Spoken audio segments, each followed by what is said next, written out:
Battle of Gettysburg. Live all-day coverage from Gettysburg National Military Park, Sunday, June 30th, starting at 9:30 Eastern on American History TV on C-SPAN 3.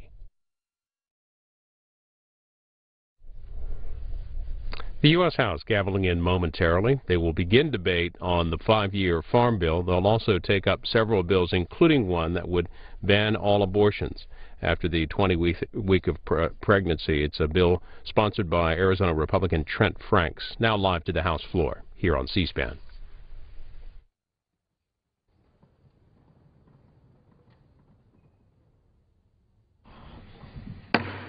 The House will be in order. Prayer today will be offered by our guest chaplain, Reverend Bradley Hales from the Reformation Lutheran Church, Culpeper, Virginia. Let us pray. Lord God, maker of heaven and earth, I thank you and praise you for the blessing of this day. I thank you for our country. I thank you for the laws and government which you instituted for order and honor. And I thank you for our active military and veterans who have sacrificed over and over to make us free.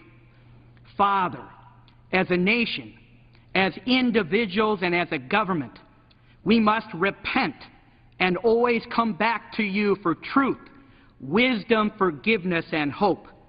Let us follow your word from the prophet Joel. Return to the Lord your God, for he is gracious and merciful, slow to anger, and abounding in steadfast love. I pray all these things in the powerful and the authority-filled name of Jesus Christ of Nazareth. Amen. The Chair has examined the Journal of the Last Days Proceedings and announces to the House his approval thereof. Pursuant to Clause 1 of Rule 1, the Journal stands approved. The Pledge of Allegiance today will be led by the gentlelady from Oregon, Ms. Bonamici. Thank you, Mr. Speaker. Please join me in the Pledge of Allegiance. I pledge allegiance to the flag of the United States of America and to the republic for which it stands, one nation under God, indivisible, with liberty and justice for all. Without objection, the gentleman from Virginia, the distinguished majority leader, is recognized for 1 minute. Mr. Speaker, I ask unanimous consent to revise and extend my remarks. Without objection. Mr. Speaker, I rise today to welcome Pastor Bradley Hales of the Reformation Lutheran Church of Culpeper, Virginia, to the House floor. For the past 19 years, Pastor Hales has been focusing on the renewal and revitalization of churches for greater growth and involvement in their communities. As the leader of his church in Culpeper, he has overseen the expansion of a congregation that was once only several dozen members strong to over 240 today. With a great passion and caring for our senior citizens, Pastor Hales was very influential in starting The Place, a gathering center within the church for seniors who wish to meet others and stay involved with their community. Pastor Hales' civic engagement and enthusiasm for improving the lives of others is not limited to the house of worship. Pastor Hales also serves as a member of the Culpeper Human Services Board and teaches Civil War history at the Culpeper Christian School. His energy and compassion have a positive effect on so many.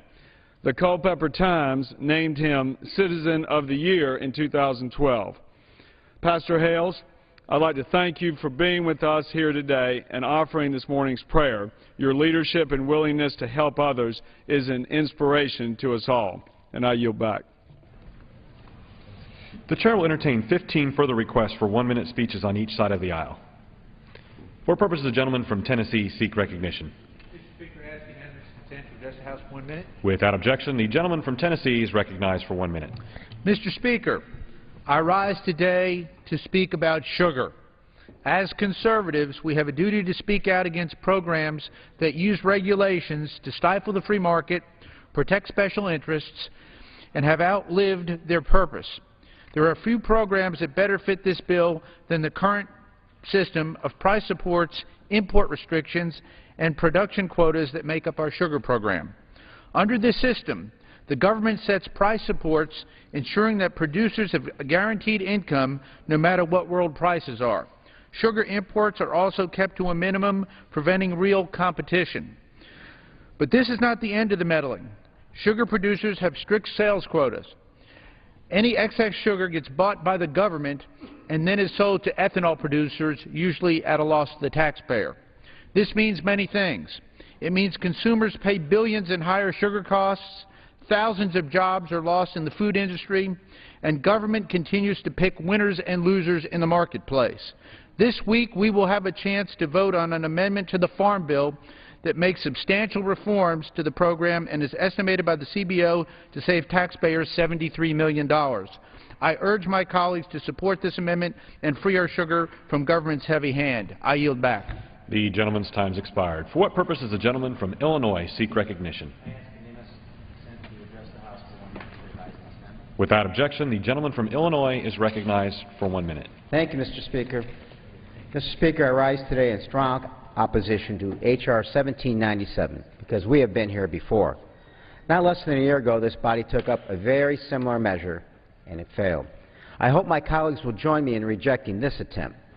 We cannot ban abortions after 20 weeks, first because it's unconstitutional, and second, because we cannot know the individual situation of every woman.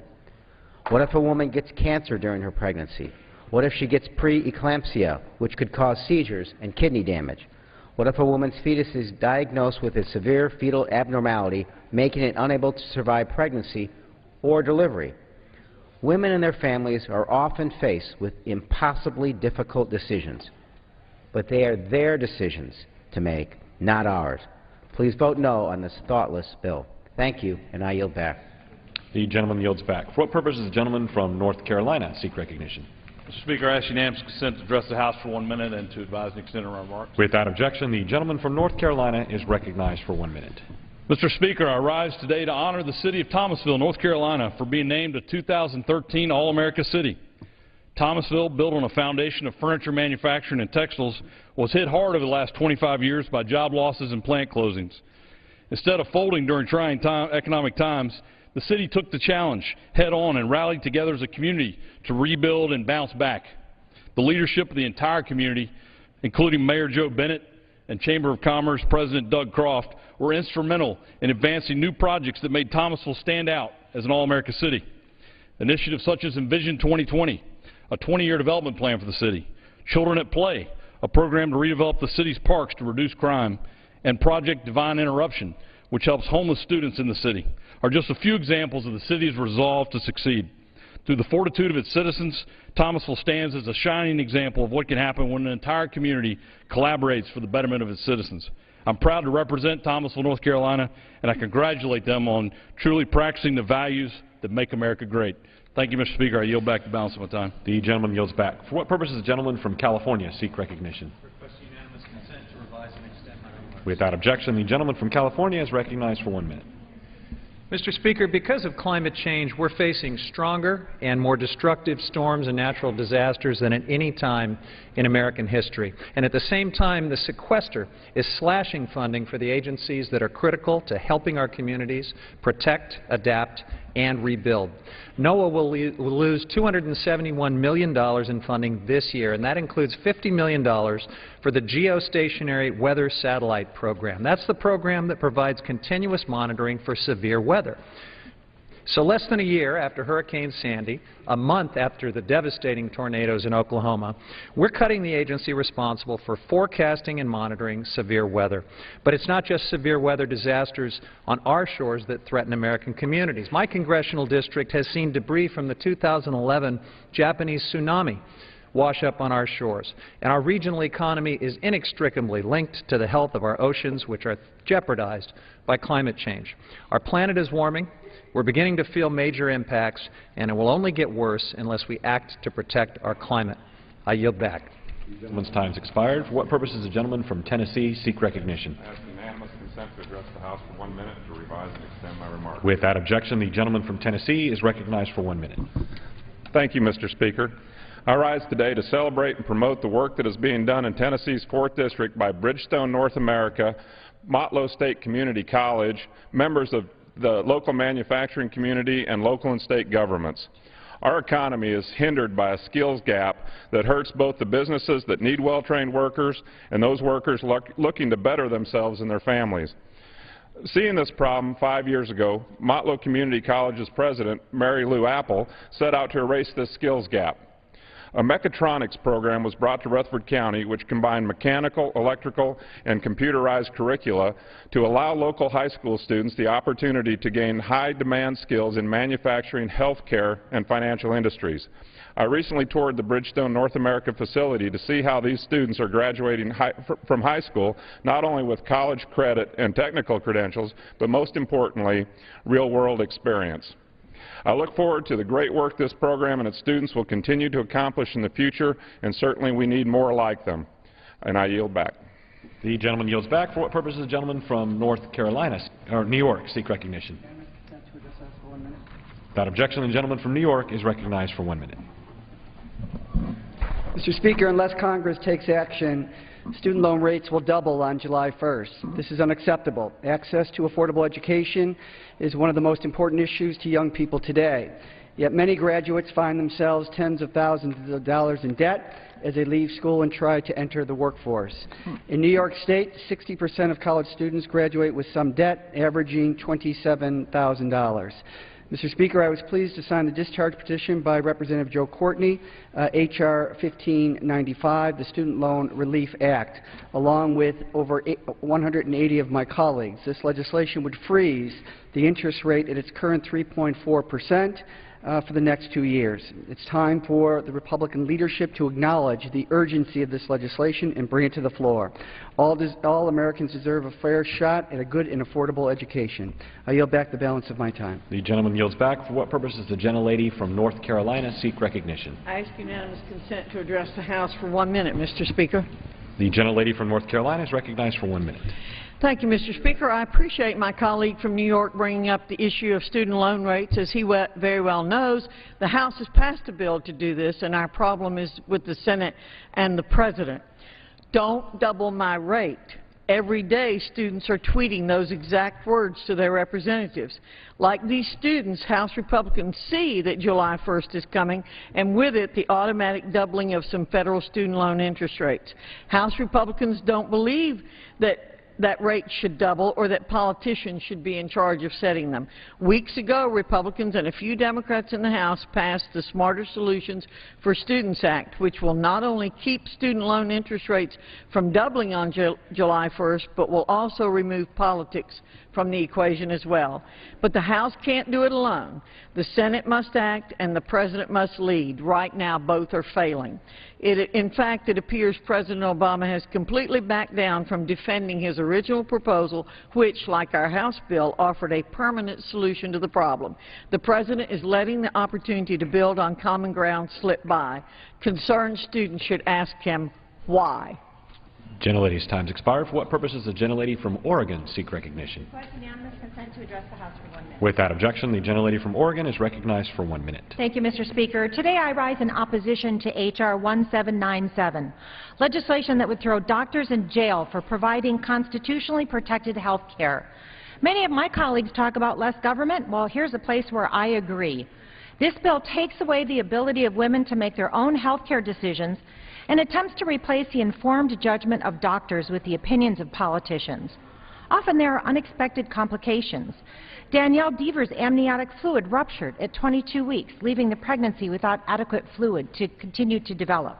Jennifer Peterson was pregnant when she was diagnosed with invasive breast cancer. Danielle, Jennifer, and women like them should be able to face these difficult situations by consulting with their doctors. They should not have to worry about whether they're violating an unconstitutional law. When abortion is made illegal, it does not go away, it becomes unsafe. Let's not play politics with women's health care. Let's focus on prevention and making sure that women have access to safe and legal abortions. I urge my colleagues to vote no on this unconstitutional bill. I yield back. Thank you, Mr. Speaker. Gentlelady's time's expired. For what purpose does the gentleman from Ohio seek recognition? Without objection, the gentleman from Ohio is recognized for 1 minute. Mr. Speaker, I rise today to honor and congratulate Zachary Willick of Dundee, Ohio, who is the recipient of the Navy and Marine Corps Commendation Medal with the V, the 5th highest award for his service. Zachary received this medal for putting himself in grave danger in order to protect a fellow wounded Marine in Afghanistan in August of 2010. He was serving as a first-team leader of a regimental combat team when a grenade was thrown at him and a fellow Marine by Taliban forces.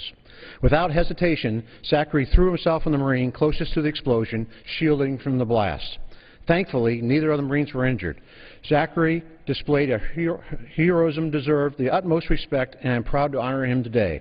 Zachary has been honorably discharged from the Marine Corps and is now considering attending college. He hopes to pursue a career in law enforcement as a parole officer. Thank you, Zachary, for your service. I yield back. The gentleman yields back. For what purpose does the gentlelady from California seek recognition? To address the House for 1 minute. Without objection, the gentlelady is recognized for 1 minute. Thank you, Mr. Speaker. This morning I had the honor of joining Secretary Kerry and hundreds of advocates to mark the 10th anniversary of our global AIDS program known as PEPFAR. 10 years ago, when the AIDS pandemic was ravaging many African countries, Democrats, Republicans, and Independents put aside our differences and came together to create the largest, most effective foreign aid program to date. I am very humbled to have played a small role in the creation of PEPFAR and proud about the leadership of the Congressional Black Caucus and our chair at that time, Congresswoman Eddie Bernice Johnson, even before the world knew about this initiative. And I'm so proud of the role my staff played over the years, including the late, our beloved Michael Riggs, whose memory and leadership Secretary Kerry recognized this morning. To quote from a 2002 letter to President Bush, the Congressional Black Caucus called for, quote, an expanded United States initiative to respond to the greatest plague in recorded history. The next month, in a State of the Union speech, President Bush boldly embraced our call to action. Mr. Speaker, I ask unanimous consent to insert the text of this letter into the record. Thank you. Now, a decade later, PEPFAR's success isn't just measured in terms of dollars spent, but in lives saved and communities transformed. The gentlelady's time's expired. For what purpose does the gentleman from Texas seek recognition? Without objection, the gentleman from Texas is recognized for 1 minute. Thank you, Mr. Speaker. Today, we're going to move one step closer to banning late-term abortions by supporting H.R. 1797, called the Pain-Capable Unborn Child Protection Act. You know, late-term abortion isn't rare. I was dismayed and disheartened to hear of the horrors from the Kermit Gosnell trial. Worse, this past month, in my home state of Texas, former employees of the abortionist Douglas Carpin alleged he killed babies born alive. These acts are inexcusable, immoral, and unjustifiable. It's time we got rid of this gruesome and barbaric procedure to prevent future cases like Gosnell and Carpin's once and for all. The procedure is not only unethical, but unessential. There is extensive evidence that the unborn babies aborted in this manner are alive until the end of the procedure and fully experience the pain associated with the procedure. We got to do the right thing. We must ban late-term abortion.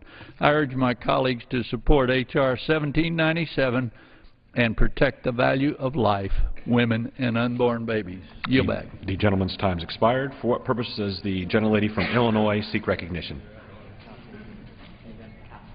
Without objection, the gentlelady from Illinois is recognized for 1 minute. Thank you, Mr. Speaker. Today I rise to honor the many mom-and-pop shops and small businesses across the country as we celebrate National Small Business Week. I know firsthand the difference that small businesses make in our communities. Almost 70 years ago, my grandmother purchased a little neighborhood store and proclaimed to my grandfather, "We're in the grocery business now." Like most small business families, we took pride in what we did. We shared in the trials and triumphs of small business ownership. It was challenging, but it was rewarding. Our grocery store was our family taking a shot at the American dream and sharing that success with others. According to the U.S. Small Business Administration, more than half of Americans either own or work for a small business, and they create about 2 out of every 3 new jobs in the United States each year. Small businesses are the backbone of our communities, opening new storefronts, training American workers, and manufacturing and selling goods in our neighborhoods. This may be National Small Business Week, but our nation wouldn't be what it is today without every day being a small business day. With that, I yield back. The gentlelady yields back. For what purposes the gentleman from North Carolina seek recognition? Without objection, the gentleman from North Carolina is recognized for 1 minute. Mr. Speaker, I rise today with great honor to pay respect to Bill Harding and his family, who have served for the last 60 years as missionaries in Ethiopia. In an increasing self-serving society, their sacrifice on behalf of others is truly remarkable. Bill Harding left Charlotte in 1954 with his pregnant wife and 3 boys under the age of 3 and moved to Ethiopia, where he trained pastors and worked in local churches. He loved the people of Ethiopia sacrificially, even during house arrest during the Communist Revolution. Since that time, one son, Bill IV, has managed 500 projects bringing clean water to over 300 villages. Son David runs a separate nonprofit, also providing clean water to thirsty villagers. Son Joe works with American churches to provide desperately needed resources to a major youth development program in Ethiopia. Bill's grandson and granddaughter live in Africa, working for nonprofits and continuing the legacy. Mr. Speaker, their ministry has impacted millions of people as they have honored the Lord with their lives. Thanks, Bill, and your wonderful family for all that you've done. God bless you. I yield back my time. The gentleman's time's expired. For what purpose does the gentleman from Pennsylvania seek recognition? Without objection, the gentleman from Pennsylvania is recognized for 1 minute. Thank you, Mr. Speaker. I rise today in support of comprehensive immigration reform. In the Bible, it couldn't be more clear. When the Son of Man returns in all his glory, escorted by the angels, then he will take his seat on the throne of glory. All the nations will be assembled before him, and he will separate the people one from another like sheep from goats. On the right hand he will place the sheep, on the left the goats, and to those on his right he will say, "Come, accept the inheritance that is yours, that has been prepared for you since the foundation of the world. For when I was hungry, you gave me food. When I was thirsty, you gave me drink. When I was a stranger, you made me welcome." My fellow members of this House, comprehensive immigration reform is not just the right thing to do, it is the righteous thing to do. And I yield back. The gentleman yields back. For what purpose does the gentleman from Pennsylvania seek recognition? Consent to address the House for 1 minute. Without objection, the gentleman from Pennsylvania is recognized for 1 minute. Thank you, Mr. Speaker. 30 years ago today, on June 18, 1983, Dr. Sally Ride became the first American woman in space aboard the Space Shuttle Challenger, the first of her 2 flights as a mission specialist.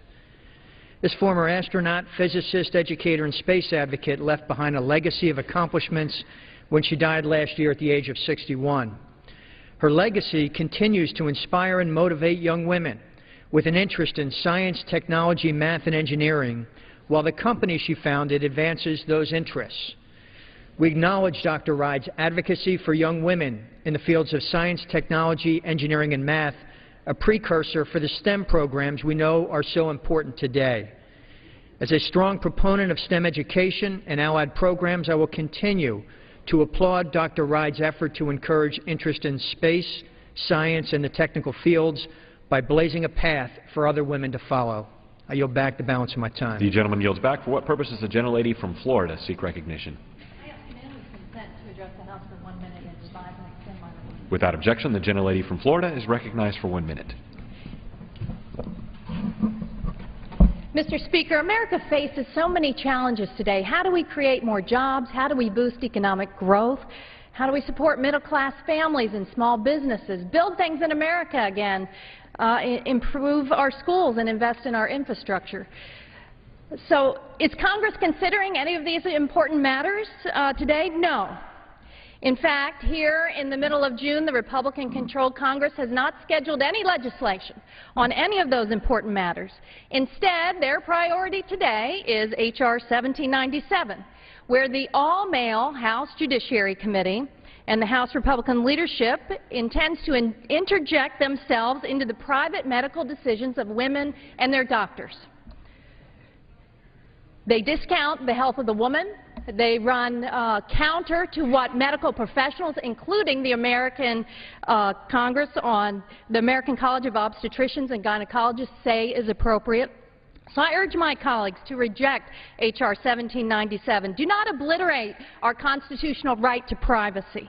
Do not take such personal decisions out of the hands of women and their doctors. Reject this extreme bill. The gentlelady's time's expired. For what purpose does the gentleman from New York seek recognition? I request unanimous consent to address the House for 1 minute. Without objection, the gentleman from New York is recognized for 1 minute.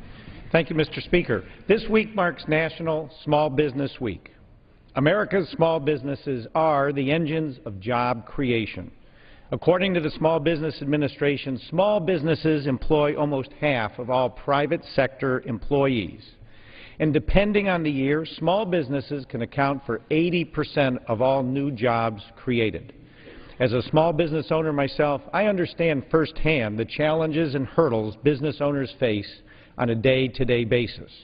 As a member of Congress, one of my top goals is to continue to push hard for common-sense policies that create the right kind of economic environment for small businesses to grow and hire more people. The exact policies the GOP-led House continues to advocate and advance. This week, I'm asking all small business owners in my district to complete an online survey about the economy and other issues impacting the small business sector by visiting my website, chriscollins.house.gov.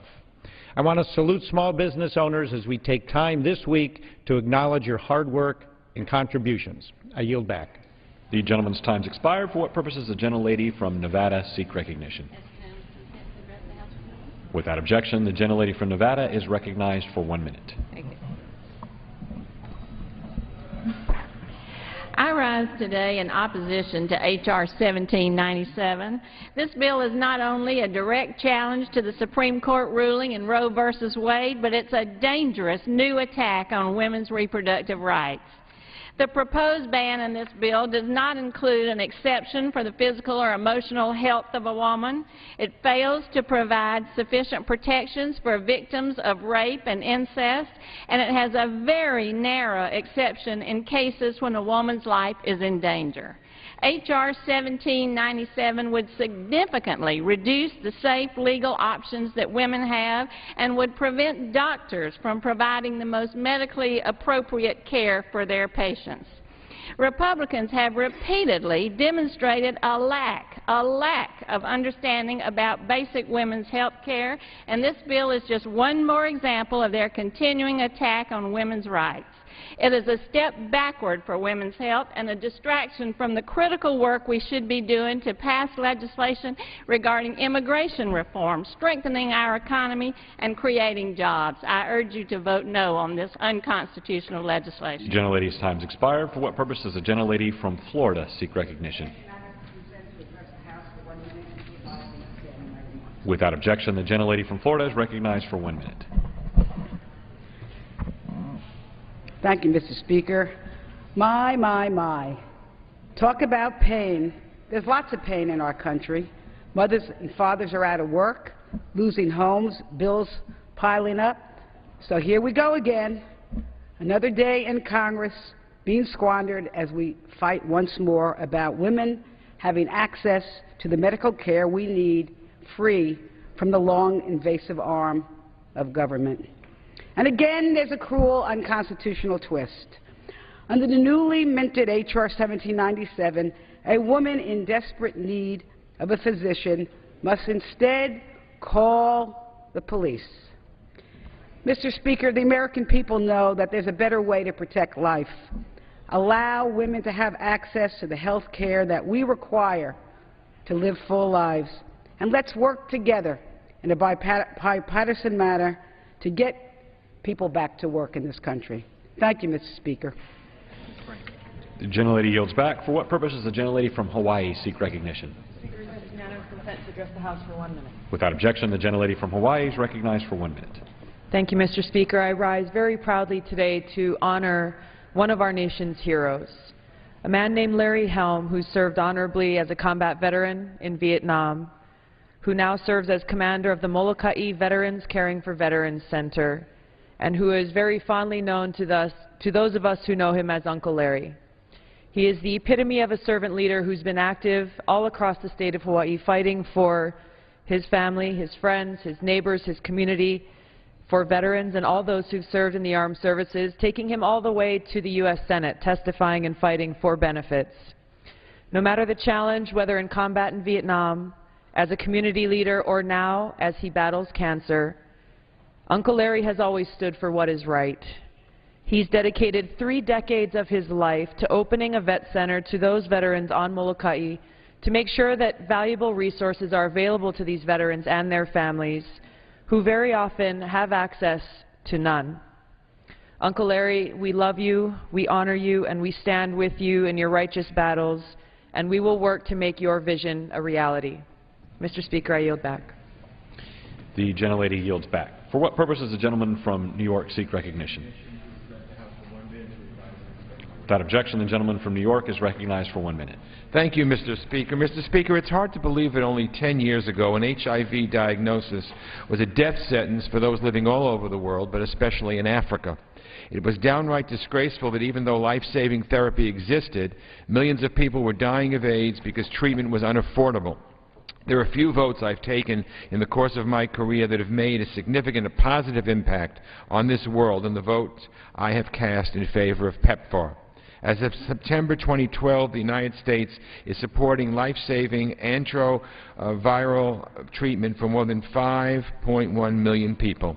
More than 11 million pregnant women received HIV testing and counseling last year, and as a result of adequate treatment this month, the 1 millionth baby will be born HIV-free thanks to PEPFAR.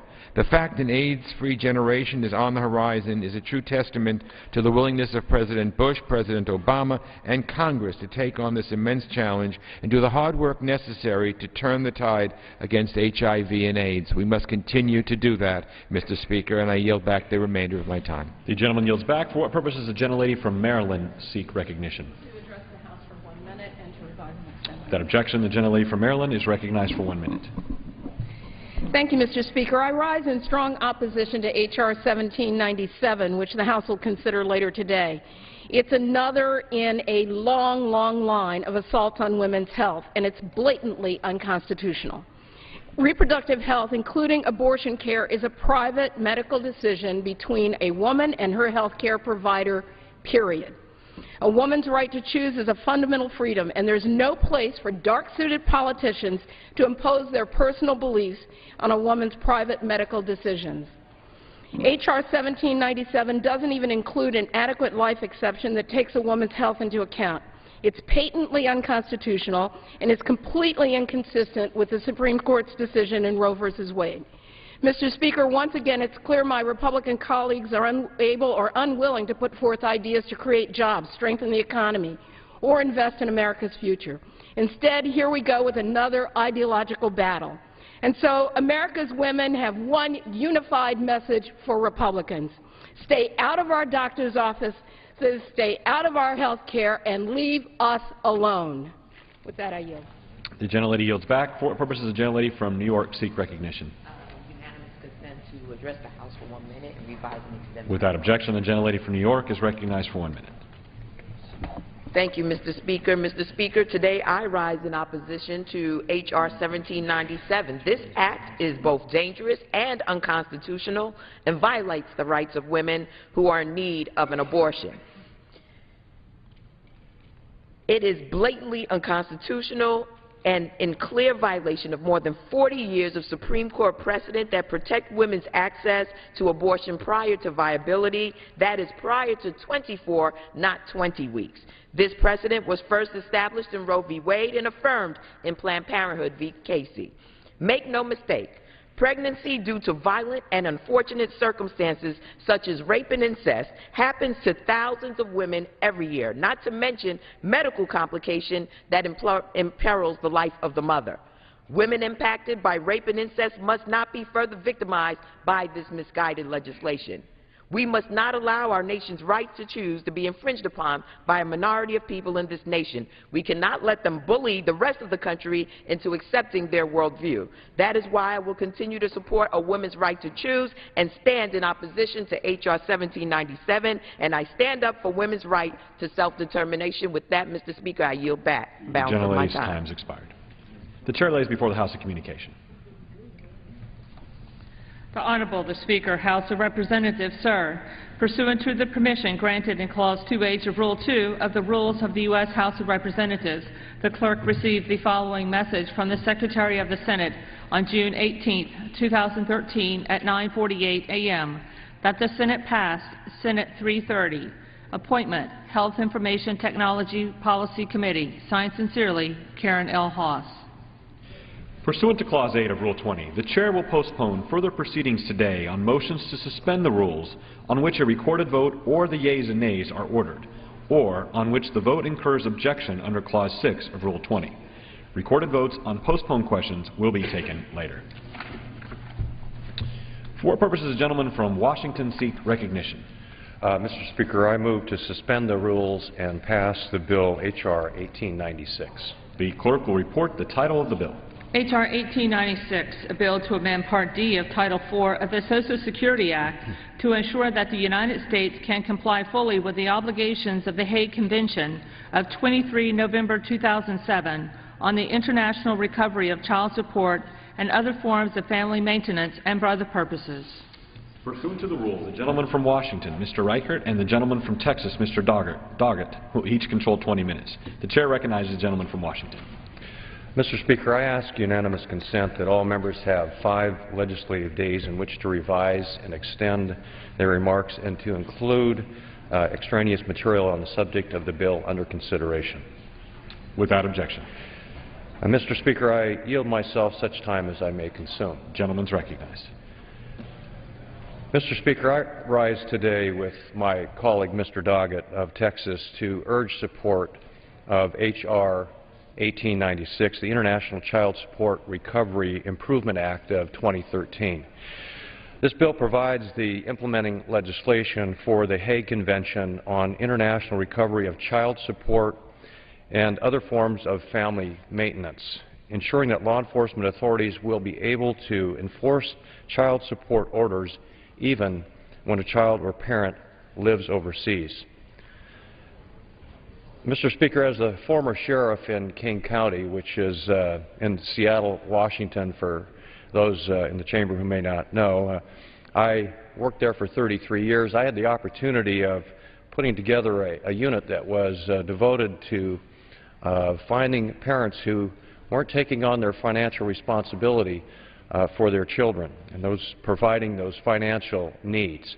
And what we learned was not only is it important for the parents to be a part of their child's life when they leave financially, to give them the health care benefits they need, the education that they might need, any other financial needs that the child might need, but it also provides a social benefit, a real benefit of involvement by that parent. Once that parent gets financially involved, that parent is intimately involved with that child's life. Usually it's the father, sad to say, just a couple of days after Father's Day, 95 to 98% of the parents who leave and don't continue to support their child financially, it's usually the father. And when that father, that parent, gets involved financially, they all of a sudden realize they've missed out on that child's life. They've missed soccer games, baseball games. They've missed their theatrical performances, their participation in every school support and the rest of their lives. This also reduces crime in my experience, again, going back as the sheriff. These kids have both parents involved, and it keeps them involved with the family and not in other activities that we would really prefer them not to be involved in. So currently states have the option to recognize child support orders from other countries, and many of them do. However, states have found that other countries are less cooperative in recognizing our orders. The Hague Convention seeks to address this issue by establishing a standardized process so more countries cooperate in collecting child support. Negotiation of this treaty began in 2003, and it was signed eventually in 2007. And the Senate acted on this in 2010. They gave their consent. The treaty provides many protections for our children, but states cannot take advantage of the benefits until Congress moves forward. Enforcement of child support orders should not end at the water's edge. Children, regardless of where they or their parents live, should receive financial support from their parents. The United States cannot ratify the Hague Convention until all states make the necessary changes. So the time to act is now. This bill also includes a continuation of our subcommittee's bipartisan efforts to standardize and improve the exchange of data within human services programs. While the child support system already relies heavily on data exchanges, it is important for those exchange efforts to be consistent with the provisions we've recently enacted in the child welfare area, TANF, and unemployment programs. The goal is simple: improve government efficiency, provide benefits to those who are eligible, and drive out waste, fraud, and abuse. Finally, this bill expands researcher access to a database maintained by the Office of Child Support Enforcement. The National Directory of New Hires collects employment outcome information for individuals working in most jobs in the United States. Expanding access to earnings data in the directory will improve our ability to determine whether federal education, training, and social service programs help people find and keep their jobs. According to the administration, most federal agencies do not currently have a reliable access to data that can show the impact of their programs on participants' employment or their earnings. In an era of tighter resources, it is crucial that we have reliable data to conduct rigorous evaluations to make sure the federal programs are getting results. Mr. Speaker, I ask unanimous consent to insert into the record letters of support for this legislation from MDRC and the National Child Support Enforcement Association. Without objection. Thank you. In addition, key parts of this legislation are supported by respected organizations like the Conference of State Court of Administrators, the Conference of Chief Justices, the Department of Health and Human Services, the Department of Labor, the Office of Management and Budget, and from research community associates Mathematical Policy Research, RAND, Social Policy Research, and the Urban Institute. I want to thank the subcommittee's ranking member, Mr. Doggett, who joins me on the floor today, and other members of the subcommittee for their support as original co-sponsors. I invite all members to join us in supporting this important bipartisan legislation. It will move us a step closer to ratifying the Hague Convention on the International Recovery Child Support and ensuring that more children living in the U.S. receive the financial support they deserve.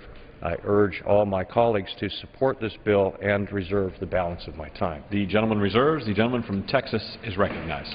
I yield myself such time as I may consume. Gentleman's recognized. Mr. Speaker, Mr. Reichert, I'm pleased to join in support of this International Child Support Recovery Improvement Act.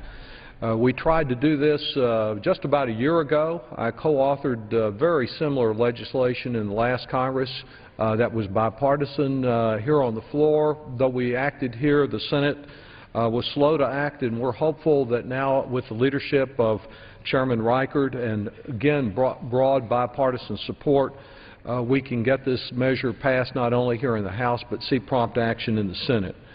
International borders should never be barriers to children receiving the financial support that their parents are obligated to provide, nor should a parent be able to shirk their responsibility to their child by just leaving America. But the complexity and difficulty in enforcing child support obligations when a child and the non-custodial parent live in one country and the other parent lives in another sometimes lets a parent off the hook. The bill before us today would reduce many of the challenges in collecting child support across international borders by fully implementing the Hague Convention on the International Recovery of Child Support. The Senate adopted that Hague Convention as a treaty in 2010, and this legislation will bring us into full compliance and encourage the state child support agencies to have uniform methods for processing international child support orders.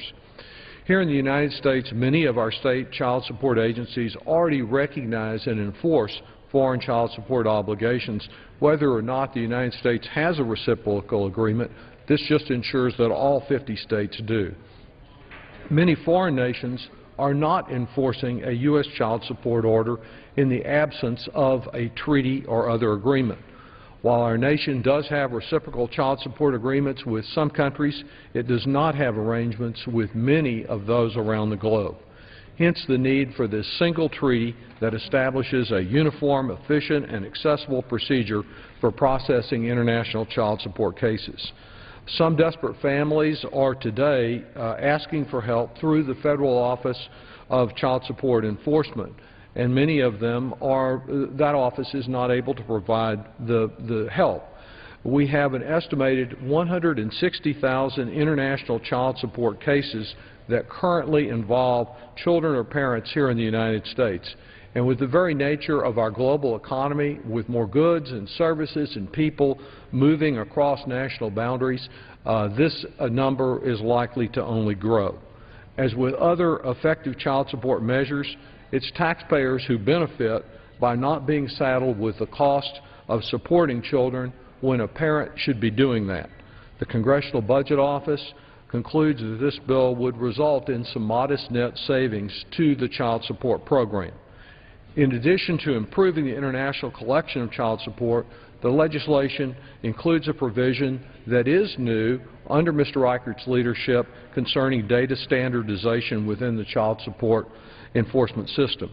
We've worked diligently to incorporate the same requirement into other human resources programs to improve the ability to share data, a step that will make them more efficient, less susceptible to fraud, and better able to reach those who really need assistance.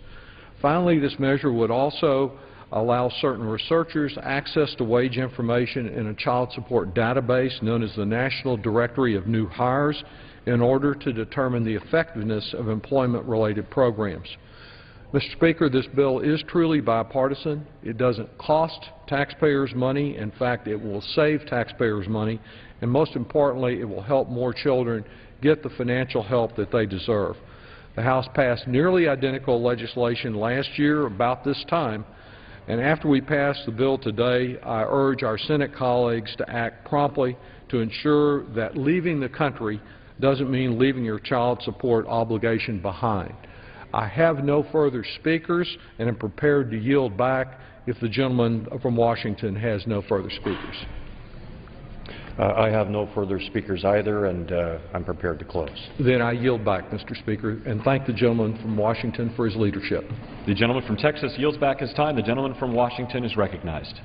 Thank you, Mr. Speaker. Again, I think it's very clear this is a very bipartisan piece of legislation really focused on strengthening the family and protecting children and re-engaging parents who have left their home, re-engaging them with their families, getting them involved in their children's activities and providing for them financially. One statistic that I recall as the sheriff, when I first became sheriff in 1997 and we began this program at the state level, is that 72% of juvenile males were without fathers. 72% of those committed homicide. It's just a stark figure, a stark statistic that really highlights the need for parents to be involved in their children's lives. So, Mr. Speaker, once again, I wholeheartedly, of course, endorse this legislation, and I yield back my time. The gentleman from Washington yields back. All time having been yielded back, the question is, will the House suspend the rules and pass the bill H.R. 1896? Those in favor will say aye. Those opposed, no. In the opinion of the Chair, two-thirds being in the affirmative, the rules are suspended. The bill is passed. Without objection, the motion to reconsider is laid upon the table. The gentleman from Washington. I ask for the yeas and nays. The yeas and nays are requested. Those in favor of taking this vote by the yeas and nays will rise and remain standing until counted. A sufficient number having risen, the yeas and nays are ordered. Pursuant to Clause 8 of Rule 20, further proceedings on this question will be postponed.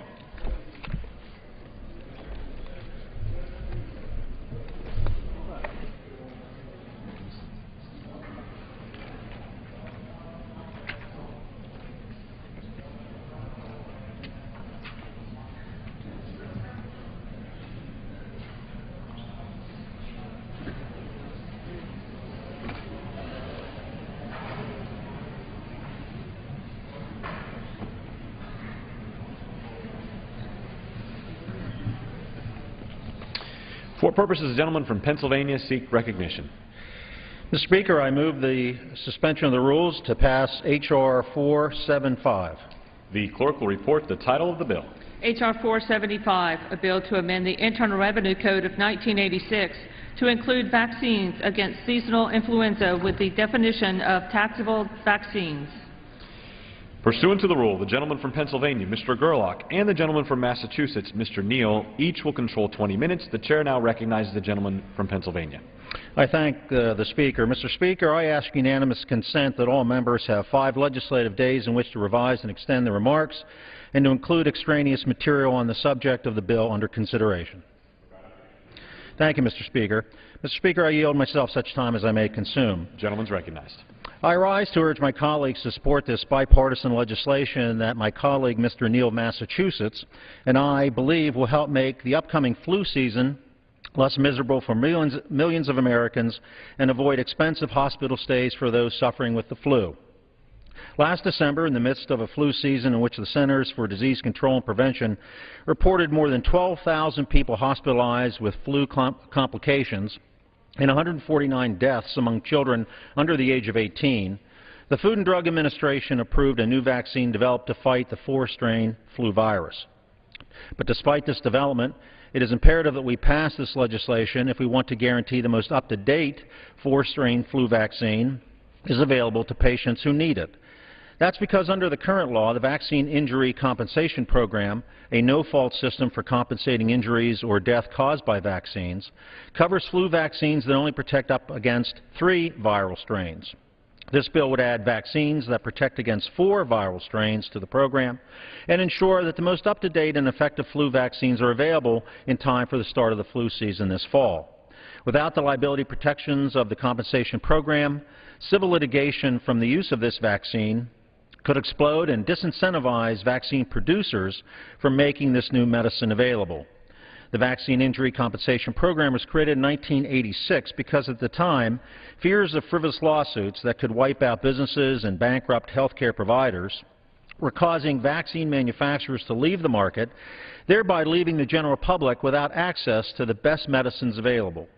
So getting this new vaccine on the program list is essential. One other note, it's important to understand that this bill is not, as some media have inaccurately reported, a flu tax. This legislation does not create any new taxes. The bill before us does not raise tax rates. And there's absolutely no evidence that flu shots will cost 1 penny more if this bipartisan bill becomes law. In fact, the nonpartisan Joint Committee on Taxation analyzed the legislation and concluded there would be no new taxes or windfall to the federal government. That's because under the current law, 75 cents goes into the Vaccine Injury Compensation Program every time someone gets a flu shot or any number of other vaccines used to protect the public against all kinds of diseases. The truth is that every one of the estimated 135 million Americans who received a flu shot during this past flu season paid 75 cents into the fund, and that 75 cents charged today would also apply to this new vaccine. If you think 75 cents is an exorbitant amount to pay, consider that in my home state of Pennsylvania, the average cost of a hospital stay ranges from $649 per day to $1,921 per day, according to the Kaiser Family Foundation. Without this legislation, taxpayers would be picking up the tab for flu-related hospitalizations for seniors and others enrolled in Medicaid and Medicare. The only way the federal government will collect more money next flu season is if a greater number of people voluntarily get flu shots. And most medical professionals will tell you getting a flu shot improves public health and lowers the risk of racking up expensive medical bills, especially for children and seniors. Vanderbilt University Medical Center, in collaboration with the Centers for Disease Control and Prevention, found that flu vaccine reduced the risk of flu-related hospitalization by 71.4% among adults of all ages, and by 76.8% in study participants 50 years of age or older during the 2011-2012 flu season. In closing, I would ask my colleagues to support this legislation so that our doctors and hospitals can offer the public the very best and latest protection against constantly evolving strains of the flu virus this fall. Mr. Speaker, I reserve the balance of my time. The gentleman from Pennsylvania reserves. The gentleman from Massachusetts is recognized. Thank you, Mr. Speaker. I yield myself such time as I may consume. The gentleman is recognized. I rise in support of H.R. 475, a bill to update the excise tax on vaccines against seasonal influenza. Year after year, the flu poses a threat to millions of Americans, causing between 24,000 and 49,000 deaths and 226,000 hospitalizations each year. In fact, my home state of Massachusetts had over 28,000 confirmed cases of flu this past season. The flu is particularly life-threatening for our nation's most vulnerable, the elderly and children. During the most recent flu season, there were 150 pediatric deaths across the nation, and it is estimated that 90% of those children were not vaccinated. America must prepare for the next flu season. Public health and medical professionals, hospitals, and vaccine manufacturers are moving quickly to prepare for the upcoming season by manufacturing new vaccines and educating the public about the importance of preventing the flu. One critical step in this preparation is to make certain that the newest and most effective flu vaccines will be available to the public. To do that, I introduced this legislation that we're acting upon today with my friend Congressman Gerlach to update our law to ensure access to new flu vaccines. The National Vaccine Injury Compensation Program was established in 1986 to ensure an adequate supply of vaccines, stabilize vaccine costs, and establish and maintain an accessible and efficient forum for individuals found to be injured by certain vaccines to be compensated. These awards are funded by a 75-cent per dose excise tax on vaccines that are widely used and recommended by the Centers for Disease Control and Prevention for routine administration to children. The program requires congressional action from time to time because unless the excise tax is assessed on a particular vaccine, it is not covered by the program, and therefore those injured can't be compensated under the program. Currently, the excise tax on seasonal influenza vaccines applies only to 3-strain vaccines and excludes any non-3-strain vaccines. But for the flu season, 3 new advanced influenza vaccines will be available. These vaccines will provide broader protection against the flu because they can combat more strains of the virus. Therefore, we must amend the excise tax law to include the advanced flu vaccine. To ensure access to the new vaccine, our bill would apply the excise tax to all vaccines against seasonal influenza, just as in the past. It is very important to note this will not increase the tax or change the vaccine injury compensation program. Let me repeat. It is very important to note that this will not increase the tax or change the vaccine injury compensation program. It's also important to note that this legislation does not affect in any way the FDA approval process. Vaccines for children, adolescents, and adults are approved and recommended through a rigorous multi-year process. Vaccines must be approved by the FDA and then must also be evaluated and formally recommended by the Centers for Disease Control and Prevention before they are administered by health care providers or covered by health insurance programs. Before concluding, I'd like to note that this legislation has broad support, including AARP, Every Child by 2, Families Fighting Flu, Immunization Action Coalition, Infectious Diseases Society of America, and MassBio. Our legislation brings the excise tax into alignment with most recent developments in medicine. The quick enactment of H.R. 475 is critical to making the newest seasonal flu vaccines available for the 2013-2014 flu season. I urge the House to pass this legislation as quickly as possible, and I reserve the balance of my time. Gentleman from Massachusetts reserves. The gentleman from Pennsylvania is recognized. Thank the Speaker. In closing, Mr. Speaker, H.R. 475 is a great bipartisan bicameral bill that will help protect our nation's children and seniors from flu. I want to thank my friend Mr. Neal Massachusetts for his cooperation and work on this legislation. Also would like to thank Dave Orlander and the Ways and Means staff, Annie Dutton, my Chief of Staff, and especially Lori Prater, my Ways and Means Counsel, for their great work on this legislation. I also would like to thank Senators Hatch and Baucus on the Senate side for their work in moving this legislation in that chamber. With the 2013 flu season on the horizon, I urge my colleagues to support H.R. 475 to ensure that the public has access to the newest 4-strain flu vaccine. I yield back the remainder of my time. Pennsylvania yields back. The gentleman from Massachusetts is recognized. Thank you, Mr. Speaker. Again, thanks to Mr. Gerlach, and thanks to our very capable staffers for having assembled parts of the argument here, and to point out that in the Senate, this was done by unanimous consent. That's an important consideration. I yield back the balance of my time. The gentleman yields back, all time having been yielded.